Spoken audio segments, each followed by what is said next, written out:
দিল্লিতে অরবিন্দ কেজরিওয়ালের বিদায়ের পর এবার নবান্ন থেকে মমতা বন্দ্যোপাধ্যায়ের বিদায় কি শুধুই সময়ের অপেক্ষা? কলকাতায় এসে তৃণমূল সুপ্রিমো মমতা বন্দ্যোপাধ্যায়কে নিশানা করলেন দিল্লির মুখ্যমন্ত্রী রেখা গুপ্তা। অরবিন্দ কেজরিওয়াল দিল্লি থেকে বিদায় নিয়েছেন। এবার নবান্ন থেকে মুখ্যমন্ত্রী মমতা বন্দ্যোপাধ্যায়ের বিদায় কেবল সময়ের অপেক্ষা।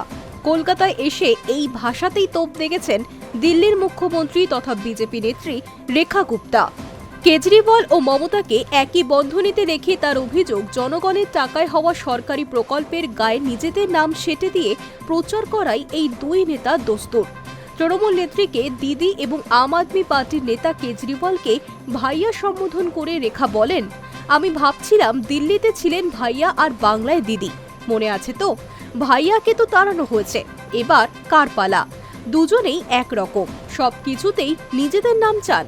টাকাটা মানুষের, অথচ আপনারাই তা অকারণে আটকে রেখেছেন কেন?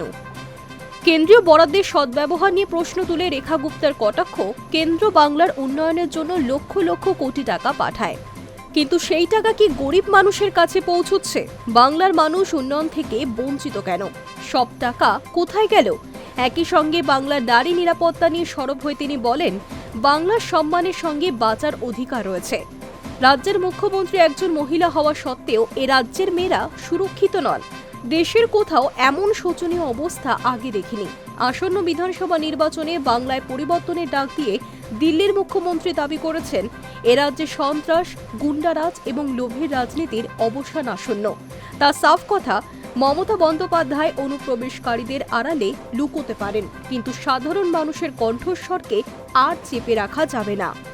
এবারের নির্বাচনে বাংলায় আসল বদল আনবে। টানা চতুর্থবার ক্ষমতায় ফিরতে যখন মরিয়া মমতা বন্দ্যোপাধ্যায়, তখন দিল্লি মডেল তুলে ধরে খোদ দিল্লির মুখ্যমন্ত্রীর এই আক্রমণ বিজেপির রণকৌশলেরই অঙ্গ বলে মনে করছে রাজনৈতিক মহল। High news network.